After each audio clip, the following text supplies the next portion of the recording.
حضرت عائشہ رضی اللہ عنہما فرماتی ہیں کہ نبی اکرم صلی اللہ علیہ وآلہ وسلم کی دوسری ازواج مطہرات نے رسول اللہ صلی اللہ علیہ وسلم کی بیٹی حضرت فاطمہ رضی اللہ عنہما کو رسول اللہ صلی اللہ علیہ وسلم کے پاس انہوں نے آپ سے اندر آنے کی اجازت طلب کی، جبکہ وہ اس وقت آپ میرے ساتھ میری چادر میں لیٹے ہوئے تھے۔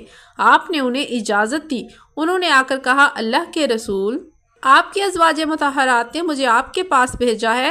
ان کا مطالبہ ہے کہ آپ ابو قحافہ کی بیٹی حضرت عائشہ کے بارے میں انصاف سے کام لیں۔ میں خاموش تھی۔ رسول اللہ صلی اللہ علیہ وسلم نے ان سے فرمایا، اے بیٹی، کیا تجھے اس سے محبت نہیں جس سے مجھے محبت ہے؟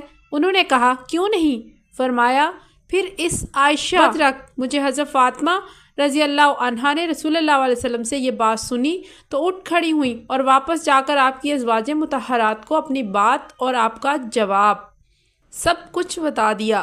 وہ کہنے لگی، ہمارے خیال میں تم نے ہمیں کوئی فائدہ نہیں پہنچایا۔ دوبارہ رسول اللہ صلی اللہ علیہ وسلم کے پاس جاؤ اور آپ سے کہو کہ آپ کی بیویاں آپ سے ابو قحافہ کی بیٹی کے بارے میں انصاف کی طلبگار ہیں۔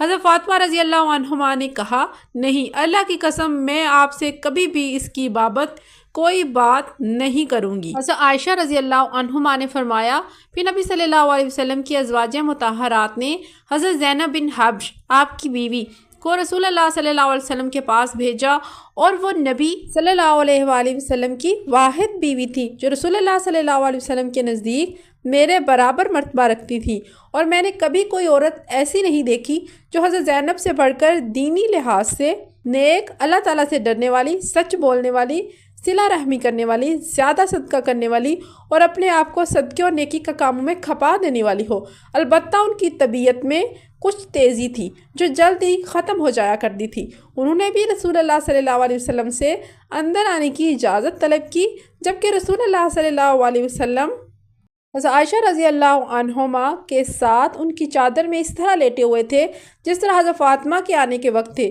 رسول اللہ صلی اللہ علیہ وسلم نے انہیں اجازت دی تو انہوں نے آ کر کہا، اے اللہ کے رسول، آپ کی ازواج مطہرات نے مجھے آپ کے پاس بھیجا ہے۔ وہ آپ سے ابو قحافہ کی بیٹی کی بابت انصاف کی طلبگار ہے۔ پھر وہ مجھے برا بھلا کہنے لگیں اور بہت دیر تک کہتی رہی۔ میں رسول اللہ صلی اللہ علیہ وسلم کی طرف دیکھ رہی تھی اور منتظر تھی کہ آپ صلی اللہ علیہ وسلم آنکھ کے اشارے سے ہی مجھے جواب دینے کی اجازت دیں، لیکن زینب باز نہ آئی، حتیٰ کہ مجھے یقین ہو گیا کہ اب اگر میں بدلہ لوں تو رسول اللہ صلی اللہ علیہ وسلم ناپسند نہیں فرمائیں گے۔ چنانچہ جب میں شروع ہوئی تو میں نے انہیں 1 منٹ بھی نہ بولنے دیا، حتیٰ کہ میں نے انہیں دبا لیا اور چپ کرا دیا۔ رسول اللہ صلی اللہ علیہ وسلم نے مسکراتے ہوئے فرمایا، بلا شبہ یہ ابو بکر رضی اللہ عنہ کی بیٹی ہے۔ سنن نسائی حدیث نمبر 3396۔ اگر یہ حدیث آپ کو بہت انفارمیٹیو لگی ہے تو میری اس ویڈیو کو لائک کریں، شیئر کریں اور میرے چینل کو سبسکرائب کریں۔ اپنا بہت سارا خیال رکھیے گا، دعاؤں میں یاد رکھیے گا۔ اللہ حافظ۔